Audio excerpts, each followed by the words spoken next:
ఇవాల్టి రెసిపీ వచ్చేసి ఇది బ్రేక్‌ఫాస్ట్ కనే కాదు, లంచ్‌లోకి అండ్ నైట్ డిన్నర్‌లోకి కూడా తినొచ్చు. అండ్ ట్రావెల్‌లోకి కూడా బావుంటుందనమాట. ఎంత ఈజీ ప్రాసెస్ అంటే నార్మల్ పూరి ఎట్లా చేసుకుంటామో అట్లనే అనమాట ఇది.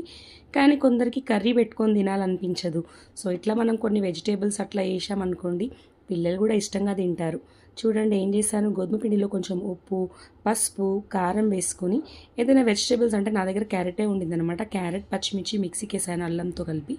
దాని తర్వాత కొత్తిమీర, పుదీనా, కరివేపాకు, కొంచెం అంత కసూరి మేతి, జీలకర్ర, కొంచెం అంత గరం మసాలా కూడా వేసుకున్నాను. అది కొంచెం స్కిప్ అయింది.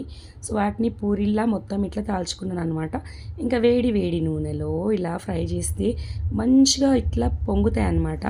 ఈ పూరీలు ఒక 1 వీక్ కూడా ఖరాబ్ కావు, చాలా బాగుంటాయి. పిల్లలు కూడా ఇష్టంగా తింటారు. ఎలా ఉంది రెసిపీ? పెరుగుతో తింటే ఇంకా బాగుంటుంది. వీడియో నచ్చినట్లయితే లైక్, షేర్, సబ్స్క్రైబ్ చేసుకోండి, మర్చిపోద్దు.